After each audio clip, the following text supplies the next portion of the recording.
નગરપાલિકા દ્વારા કતલખાના સીલ કરવાની નોટિસ મામલે કુરેશી જમાત આક્રમક, કલેક્ટરને કરી રજૂઆત। પાટણ નગરપાલિકા દ્વારા માંસ મટનનો ધંધો કરતા વેપારીઓને આગામી 31 ડિસેમ્બર સુધીમાં દુકાનો અને કતલખાના સીલ કરવાની અપાયેલી નોટિસના વિરોધમાં આજે કુરેશી જમાતના અગ્રણીઓ અને વેપારીઓ જિલ્લા કલેક્ટરને આવેદનપત્ર આપીને રજૂઆત કરી હતી। લઘુમતી સમાજના અગ્રણી કાસમ અલીભાઈએ નગરપાલિકા પર હેરાનગતિનો આક્ષેપ કરતા જણાવ્યું હતું કે જો યોગ્ય નિરાકરણ નહીં આવે તો તેઓ હાઈકોર્ટના દ્વાર ખટખટાવશે। કાસમ અલીભાઈએ જણાવ્યું હતું કે 22/12/2025ના રોજ નગરપાલિકાએ નોટિસ પાઠવી ગેરકાયદેસર કતલખાના બંધ કરવા જણાવ્યું છે। સ્લોટર હાઉસ બનાવવા માટે માત્ર 1 મહિનાનો સમય અપાયો છે, જે અત્યંત ઓછો છે। કાસમ અલીના જણાવ્યા અનુસાર સ્લોટર હાઉસ બનાવવાની પ્રાથમિક જવાબદારી નગરપાલિકાની છે, તેમ છતાં વેપારીઓ પોતે સ્લોટર હાઉસ બનાવવા તૈયાર છે, પરંતુ તંત્ર દ્વારા જગ્યા કે જરૂરી એનઓસી આપવામાં આવતી નથી। તો 2023ના હાઈકોર્ટના ચુકાદા મુજબ રિટેલ વેપારીઓને લાયસન્સ આપવાના હોય છે।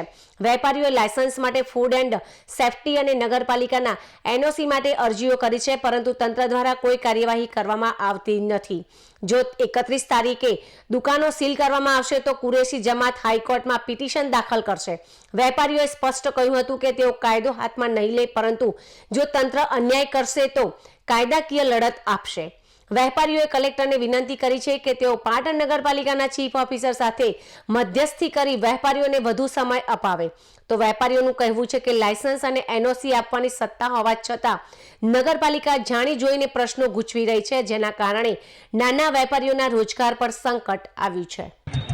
મુદ્દો એ હતો કે તારીખ 22/12/2025ના રોજ એક નોટિસ કુરેશી જમાતને કુરેશી જમાતનો જે માંસ મટનનો ધંધો કરતા વેપારીઓને તમામને એક નોટિસ પાઠવવામાં આવી છે। એ નોટિસની અંદર એવું જણાવવામાં આવ્યું છે કે તમારે ગેરકાયદેસર જે ચાલતા કતલખાનાઓ છે તે બંધ કરવામાં આવે તો તમારું સ્લોટર હાઉસ તમે અત્યાર સુધી બનાવ્યું નથી તો તમારે બનાવવું। એટલે તમે અમને મિટિંગ કરી હતી, મિટિંગમાં તમે મૌખિક રીતે વાત કરેલી એ વાત આગળ વધી નથી, તો એ વાતને પણ એક જ મહિનાનો સમય થયો છે। આ 1 મહિનાનો સમય સ્લોટર હાઉસ બનાવવા માટે બહુ ઓછો છે। સ્લોટર હાઉસની કાયદેસરની માંગણી અમે ત્યારની પણ કરેલી છે। ખરેખર આ ફરજ નગરપાલિકામાં આવે છે કે નાના વેપારીઓ તેમની અનુકૂળતા અને કાયદેસર રીતે ધંધો કરી શકે તે માટે સ્લોટર હાઉસ તો નગરપાલિકાએ બનાવવાનું છે।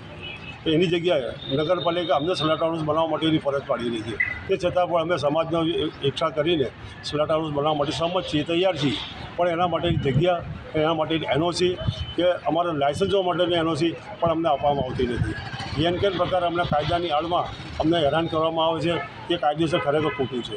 2023નો જે હાઈકોર્ટનો ચુકાદો છે એ પણ બહુ સ્પષ્ટ છે કે જે લોકો રિટેલમાં ધંધા કરતા હોય એટલે એ તમામને લાયસન્સો આપવા જેમની માંગણીઓ એમના બધાને એ કાયદા મુજબ એ હુકમ મુજબ લાયસન્સો આપવા, પણ નગરપાલિકા આજ દિન સુધી આ બાબતે કશો વિચારતી નથી।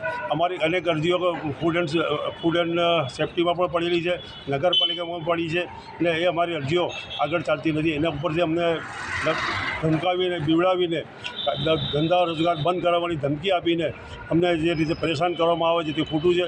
31 તારીખે જો આ બધું સીલ કરવામાં આવશે તો એ પહેલાં અમે હાઈકોર્ટમાં જઈશું, પિટિશન દાખલ કરી અમે દાદ માગીશું।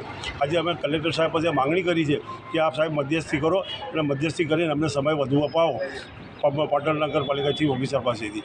જો અમને સમય વધુ મળશે તો સાહેબનો ખૂબ ખૂબ આભાર રહેશે, અને નહીં મળે તો અમે હાઈકોર્ટમાં તેની અપીલ દાખલ કરીશું। અમે લાયસન્સ ઓલરેડી જે છૂટક વેપાર કરવાના લાયસન્સ અમે માગેલા જ છે એમની પાસે। સ્લોટર હાઉસની વાત તો હવે આવી છે, પણ લાયસન્સ લાવવાની પણ સત્તા છે એમને, એ પણ આપતા નથી। પ્રશ્ન અહીંયા આગળ પૂછવાયો છે કે એનઓસી જ નથી આપતા। દુકાનો બધા પાસે છે, અને આ જે પ્રશ્ન ઊભો છે એક નાની બાબતમાં એક પ્રશ્ન ઊભો થયેલો છે।